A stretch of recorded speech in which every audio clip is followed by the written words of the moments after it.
Welcome दोस्तों, आप सभी का मेरे चैनल में बहुत बहुत स्वागत है। पिछले अध्याय में हम लोगों ने जैवमंडल के बारे में थोड़ा सा अध्ययन किया था। आइए आज हम लोग इसके बारे में थोड़ा और रिवीजन करते हैं कि जैवमंडल है क्या।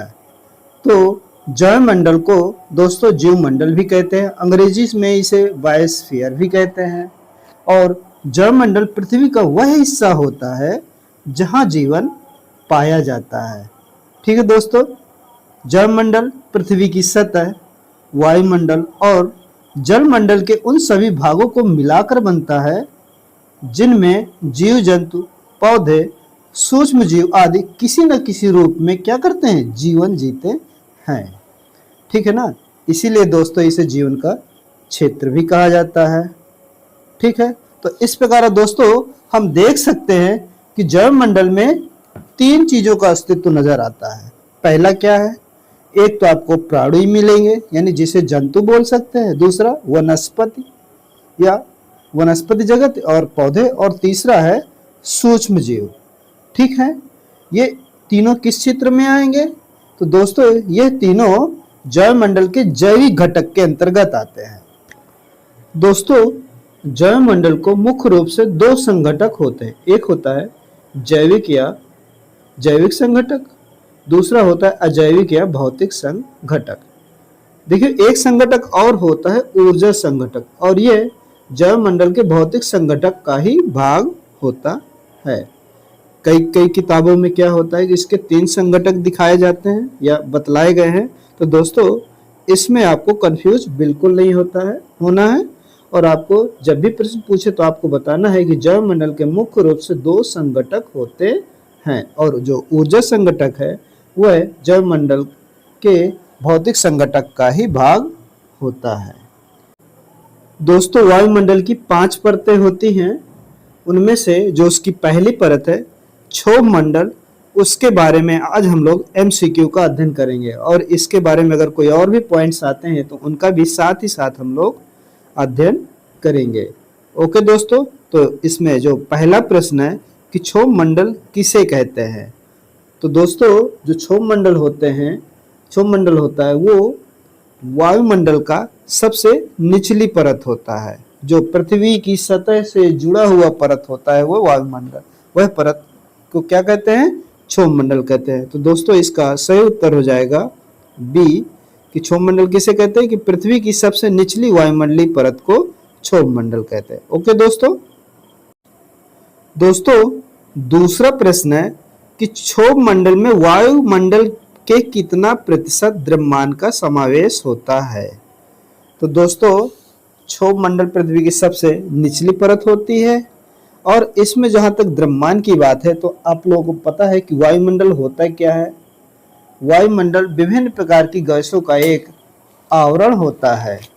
ठीक है ना दोस्तों, क्या होता है वायुमंडल, कि वायुमंडल विभिन्न गैसों का एक आवरण होता है जो पृथ्वी को चारों ओर से घेरे हुए है तथा गुरुत्वाकर्षण बल के द्वारा पृथ्वी से आबद्ध है, यानी उससे जुड़ा हुआ है। तो देखिए दोस्तों जितने भी आपकी गैसें हैं, सारी गैसें, जितनी भी भारी गैसें हैं, वो सब क्या होती है, बिल्कुल नीचे ही रहती, क्योंकि गुरुत्वाकर्षण के कारण पृथ्वी उनको खींच लेती है। इस कारण जो पृथ्वी का इन गैसों का 80% भाग, कितना दोस्तों, 80% भाग पृथ्वी के पास यानी इसी क्षोभ मंडल में पाया जाता है। तो दोस्तों इसका सही उत्तर होगा डी, 80% द्रव्यमान का समावेश क्षोभ मंडल में होता है। अब हमारा तीसरा प्रश्न है, भूमध्य रेखा पर क्षोभ मंडल की अधिकतम मोटाई कितनी होती है। तो दोस्तों भूमध्य रेखा पर जो क्षोभ मंडल की ऊंचाई होती है या मोटाई होती है वो होती है 18 से 20 किलोमीटर तक।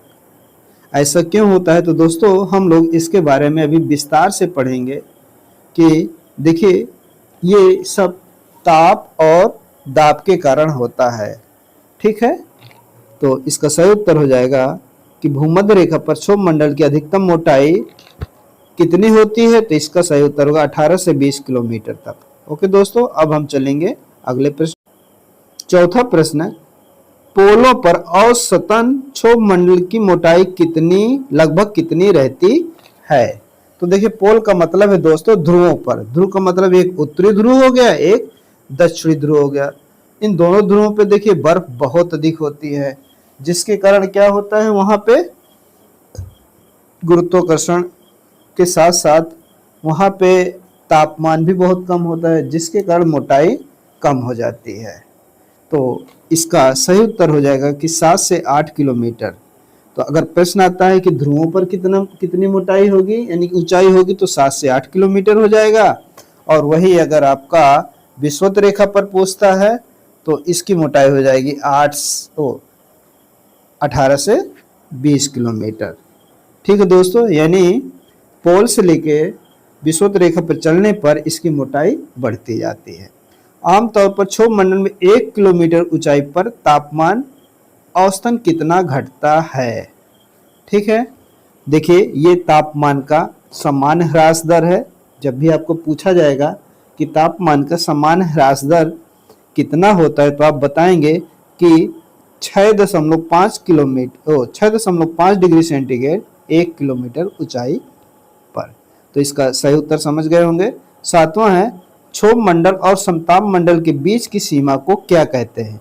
देखिए क्षोभ मंडल को दोस्तों अंग्रेजी में ट्रोपोस्फीयर कहते हैं, और जब भी किसी मंडल का अंत होगा उसके साथ पॉज लगा देना है, यानी ट्रोपो पॉज हो जाएगा। इसी प्रकार आपके जो स्ट्रेटोस्फीयर है उसका जब अंत होगा और मध्यमंडल आएगा तो वहां पे आपका स्ट्रेटोपॉज हो जाएगा। तो आप समझ चुके होंगे कि क्षोभ मंडल और संताप मंडल के बीच की सीमा को क्या कहते हैं, ट्रोपोपॉज या क्षोभ सीमा कहते हैं।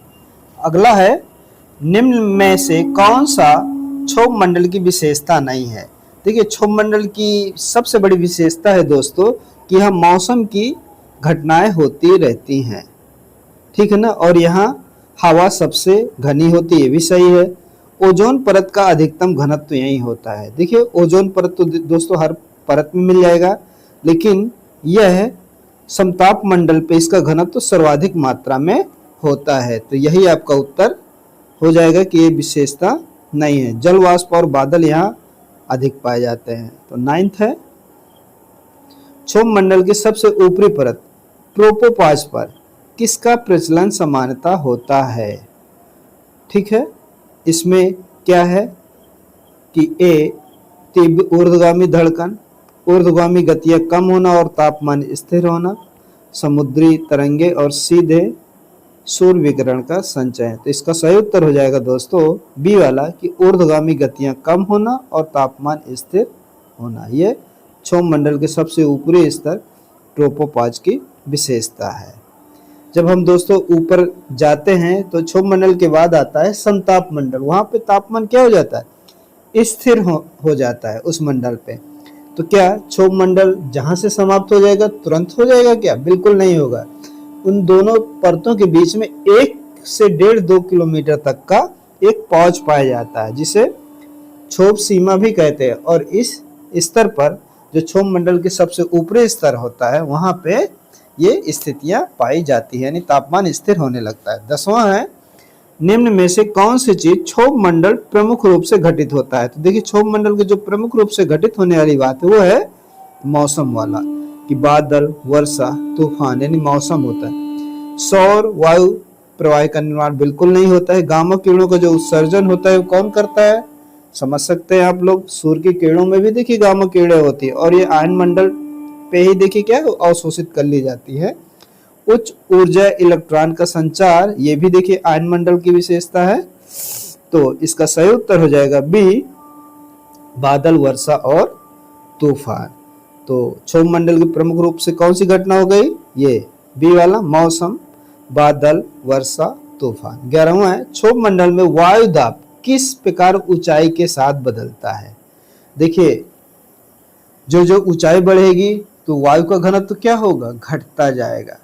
और जो जो वायु का घनत्व घटेगा, वायु कम होगी, विरल होगी, तो वो प्रेशर में क्या करेगी, कम प्रेशर डालेगी। तो इसका सही उत्तर जो जो हम ऊंचाई की ओर बढ़ेंगे वायु का दाब घटता जाएगा। तो ऊंचाई के साथ क्या होता है दोस्तों, घटेगा, स्थिर तो हो ही नहीं सकता है। ओके दोस्तों, तो इसका सही उत्तर हो जाएगा बी। दोस्तों 12वां है, किस परत में वायु का घनत्व सबसे अधिक होता है। तो ये देखिए अभी अभी हमारी बात हुई थी कि ट्रोपोस्फियर में यानी क्षोभ मंडल में वायु का घनत्व सर्वाधिक मात्रा में होता है, क्योंकि आपको पहले ही बताया जा चुका है कि 80% वायुमंडल का जो द्रव्यमान होता है वो क्षोभ मंडल में ही होता है। तो इसका घनत्व भी सर्वाधिक मात्रा में होगा, क्योंकि जितना द्रव्यमान है डेंसिटी उतनी ही अधिक होने की संभावना रहेगी। ओके दोस्तों, तो फिर अगले प्रश्न पे चलते हैं। 13वां है, किन कारणों से क्षोभ मंडल का अध्ययन महत्वपूर्ण है। अब देखिए, मौसम पूर्वानुमान के लिए, जलवायु परिवर्तन समझने के लिए, विमानन संचालन और सुरक्षा के लिए और उपरोक्त सभी। देखिए मौसम संबंधी घटनाएं तो विशेष रूप से होती है, जलवायु परिवर्तन भी दोस्तों यहाँ पे अत्यधिक मात्रा में होगा, विमान संचालन और सुरक्षा के लिए भी बहुत जरूरी है, क्योंकि विमान अधिकतर किस मंडल में उड़ाए जाते हैं, तो समताप मंडल में है, लेकिन इसका भी तो अध्ययन बहुत जरूरी है ना दोस्तों, क्योंकि विमान इसी मंडल से ही तो गुजर करके समताप मंडल में पहुंचेंगे। तो इस प्रकार इसका जो सही उत्तर होगा वो होगा डी, उपरोक्त सभी। ठीक है दोस्तों, 14वां प्रश्न है, क्षोभ मंडल में कौन सा गैसीय घटक सीधे मौसम निर्माण में सहायक है। अब देखिए, जो हीलियम गैस है, मीथेन है या नाइट्रोजन है, नाइट्रोजन देखिए सर्वाधिक मात्रा में है, लेकिन क्या कह रहा है, मौसम का निर्माण तो कौन करेगा। तो दोस्तों आप समझ सकते हो, जो वाटर वेपर होता है, जलवाष्प होता है, ये मौसम के लिए बहुत इंपॉर्टेंट होता है। जलवाष्प क्या करती है, कई रूपों में आपके पृथ्वी पर मिलेगा, आपके जल के रूप में, वाष्प के रूप में है, साथ ही साथ देखिए जब ये वर्षा के रूप में, वर्षा विभिन्न प्रकार के बादल जलवाष्प की सहायता से ही बनते हैं, और आपकी तुषार है, पाला है, कोहरा है, विभिन्न प्रकार की घटनाएं जलवाष्प के कारण ही होती हैं। तो इसका सही उत्तर हो जाएगा बी। 15वां है, क्षोभ मंडल में बादलों के प्रकार सामान्यतः किस ऊंचाई पर बनते हैं। ठीक है, अब देखिए क्षोभ मंडल कहते हैं क्या केवल सतह पर बादल बनेंगे, ये तो बिल्कुल नहीं हो सकता। विभिन्न ऊंचाइयों पर निम्न, मध्यम और उच्च परतों में बनते हैं।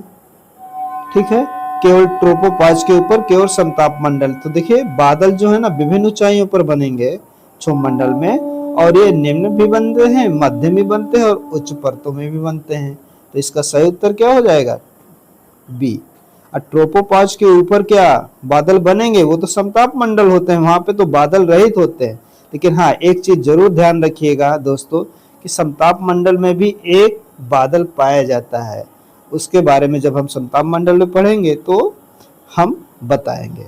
ओके, 16वां है, इसका आपको दोस्तों कमेंट में उत्तर दीजिएगा। 17वां, किस घटना का मुख्य कारण क्षोभ मंडल में ऊर्ध्वगामी गतियां है। ऊर्ध्वगामी, ठीक है। अब देखिए इनके सब दिया हुआ है तो आपको बताना है। सौर ग्रही तरंगे, देखिए सूर्य से आने वाली जो तरंगे हैं वो क्या ऊर्ध्वगामी गतियों में आएगा, बिल्कुल नहीं आ सकता है। पृथ्वी के चुंबकीय क्षेत्र का परिवर्तन, ये भी नहीं आता। महासागरीय धारा का प्रत्यक्ष प्रभाव तो क्या क्षोभ मंडल पे पड़ेगा, नहीं। ये होगा बी, गर्मी का स्थानांतरण और ऊष्मा उत्पादन, जिससे बादल और तूफान बनते हैं, और यही क्या करता है, ये ऊर्ध्वगामी गतियों के लिए बहुत ही इंपॉर्टेंट होता है। ठीक है दोस्तों, अब हमारा आएगा 18वां, वाणिज्यिक वायुयान समानता क्षोभ मंडल के किस भाग में उड़ान भरते हैं। तो देखिए समताप मंडल में, तो क्या समताप मंडल क्षोभ मंडल का हिस्सा होता है, बिल्कुल नहीं होता है। आयन मंडल में ये भी नहीं होता है, और मध्य मंडल, ये देखिए जो ए सी और डी ये तो अलग मंडल ही है। आप प्रश्न क्या पूछता है, ध्यान दीजिए कि क्षोभ मंडल के किस भाग में उड़ान भरते हैं, और प्रश्न में अक्सर व्यक्ति कंफ्यूज होगा, ये लगा देगा कि समताप मंडल है, बिल्कुल गलत हो जाएगा। आप बताएंगे कि क्षोभ मंडल के उच्चतम हिस्से, उच्च ट्रोपोस्फीयर या उसके पास ही क्या होता है, वाणिज्यिक वायुयान उड़ान भरते हैं। तो इसमें प्रश्न बहुत अच्छा है दोस्तों, और इसको बहुत ही सोच समझ करके हल करना है। 19वां होगा, क्षोभ मंडल की औसत तापमान सीमा लगभग क्या है। ठीक है, तो देखिए पृथ्वी की सतह पर आप समझ सकते हैं कितना तापमान होता है। यहाँ पे औसत तापमान पृथ्वी की सतह पर 15 डिग्री होता है, और क्षोभ मंडल में ऊपर की ओर चलते जाते हैं तो आपको मालूम है कि 6.5 डिग्री सेंटीग्रेड ऊपर जाने पे तापमान गिरता रहता है। यानी 1 किलोमीटर जाने पर 6.5 डिग्री सेंटीग्रेड की कमी आती है। तो इस तरह से जैसे जैसे हम लोग 10 से या 20 किलोमीटर तक जाएंगे, यानी क्षोभ सीमा तक पहुंचेंगे, तो -56 डिग्री सेंटीग्रेड टेम्परेचर हो जाता है। तो इसका सही उत्तर होगा, क्या होगा दोस्तों, कमेंट में लिखिएगा। अब है हमारा दोस्तों, आपसे मुझे कुछ नहीं चाहिए, बस आपसे एक ही रिक्वेस्ट है कि प्लीज़ मेरे चैनल को सब्सक्राइब कर लीजिए, ताकि मुझे प्रोत्साहन मिलता रहे। तो please subscribe my channel please. Okay, thank you.